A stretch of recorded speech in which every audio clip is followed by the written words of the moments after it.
Best baseline in sports television. It's time for the walkover to the other side of the expansive Studio 9. Jevohn Shepard, Jack Armstrong, our NBA analysts are here to talk about the 18th NBA title in Boston Celtics history.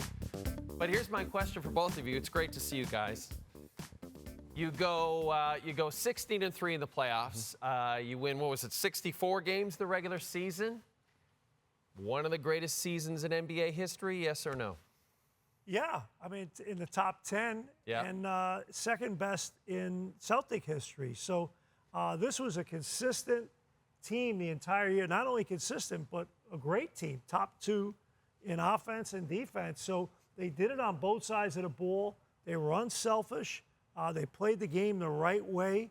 They had 2 outstanding players in Jayson Tatum and Jaylen Brown. And to me, I thought they made all the right personnel moves to put this baby together, Jevohn. Yeah, without a doubt. And when you look at the Boston Celtics and what they accomplished this season, they were one of the most efficient teams in NBA history on the offensive end, and they were just as competent on the defensive side. So I think the why they're not going to get enough credit for what they accomplished both in the regular season and the postseason here is because they don't have an MVP type player or, caliber or candidate, but they do everything in synchrony.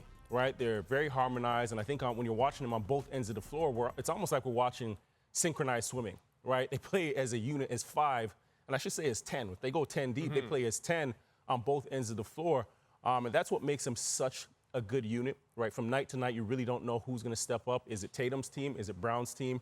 And that's what makes this group so special. You have Derek White that steps up. Porzingis plays his role. Drew Holiday. Everybody is essentially a superstar in their respective role. And it's interesting, too. You look at Celtic history. I mean, you talk about Parrish, Bird, McHale, Dennis Johnson, and Bill Walton, the 86 team. So does this team have that star power of 5 Hall of Famers? Of course not. But this is a wonderful team. And you mentioned they have 2 star players in Jaylen Brown and Jayson Tatum. There was a lot of speculation about whether this is going to work with these guys. They made it to 5 conference finals together. They lose in the finals in 2022 to the Warriors. Does this finally validate the decision by Danny Ainge and Brad Stevens to keep these guys together? Yes, and I think give Brad Stevens credit. I think he changed the DNA of this team a little bit. You get guys like Drew Holiday. They acquired Derek White a few years ago. Porzingis. You bring back Horford a few years ago. I just think that their identity as a team changed a little bit. I think these guys, Jevohn, they relaxed a little bit. They they didn't feel like they had the weight of the world on their shoulders, that they had to play hero ball all the time.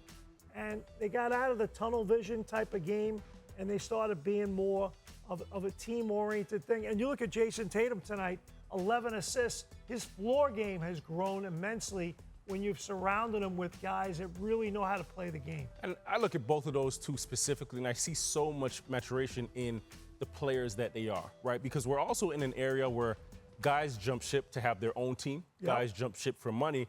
And those 2 stuck together.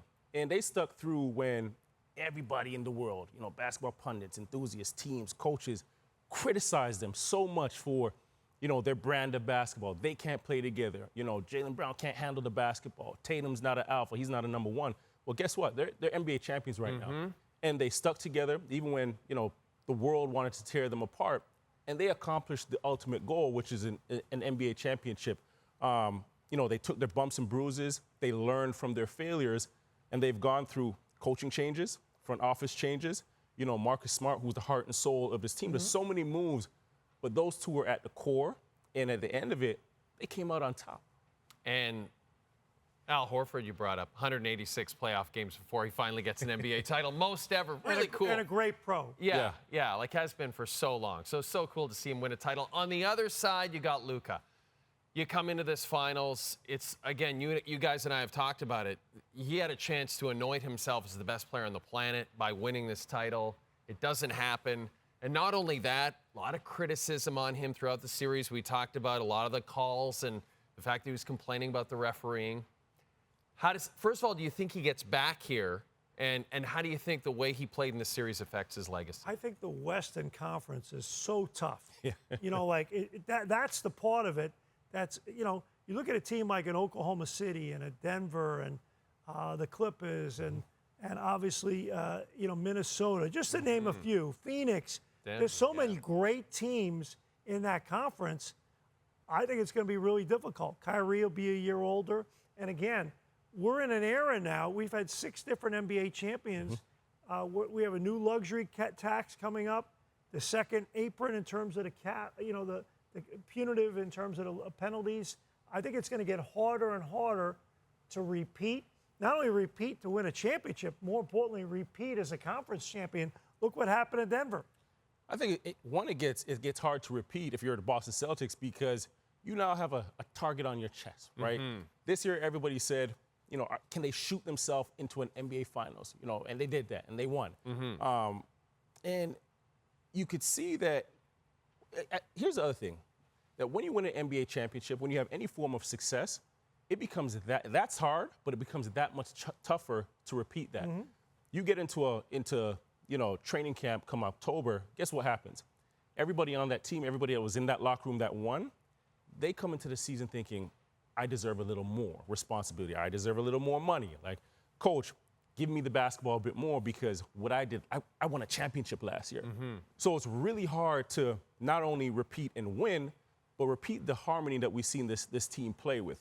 I think on the other side, for Luka, Jack, to your point, yes, the West is extremely tough. It's a gauntlet to get through, but he's got to show some growth for himself. Right. And we've seen it in Game 4 where he actually played some defense. Defensive stopper, no, but some effort on the defensive end. And when he elevated his game on that side, so did the players around him. And I think that for the Dallas Mavericks is going to be that next step, getting that consistency. It's interesting. I think back, I'll never forget Dan Marino went to the Super Bowl. Yeah, against the Bengals. Early in his career. Yeah, and said, early. well, he just thought he'd get back again, never got back. Never happened. And I think, to your point, Jevohn, there's lessons now for Luka on the biggest stage against the best team in the other conference. Now are you going to take those lessons and apply them?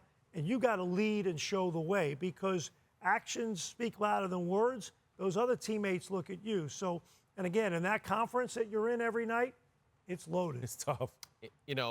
He just has to look at his own franchise. Dirk gets to the finals against D-Wade in the Heat, gets blown out.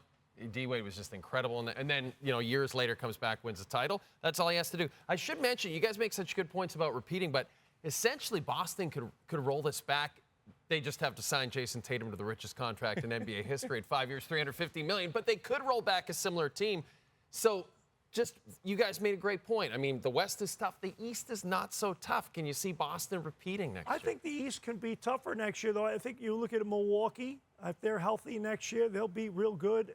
If Philadelphia does the right thing with that third spot with Maxey and Embiid, because they have cap space, I think if the Knicks are fully healthy, they're real good. But bottom line, it's a little easier road in the East than it is in the West. Do I think they can get back to the finals? Yes, absolutely. Yeah, and there's also a bit of luck on their side this year as well because they've stayed relatively healthy.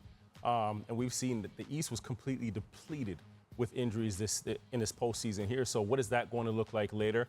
I think a number of the teams in the East, they also have the opportunity now to, see a winning team and build, a team that can compete against the Boston Celtics or make some improvements to compete against the standard now, whereas the Boston Celtics, they are the standard. So what are we looking up to? How are we improving, right? They won't necessarily have that recipe while everybody sat and watched. Well, next up, Jevohn, teams can start negotiating with their own players. And then next Wednesday, the NBA draft on TSN. We got the whole thing. Right? And our negotiation begins on the renewal here for the show, right? You guys are Do lifers. I get some Harveys? Do I get any Harveys? Like, am I going to get anything? I'll get out the black card, the Harvey's black card. We'll all go after the show. Donation like donation. We'll go. It's We'll me. go after the. We'll go check it out after the show. It's great having you guys on the show. Thank you. Love having you guys on the show. Got to get the Harveys.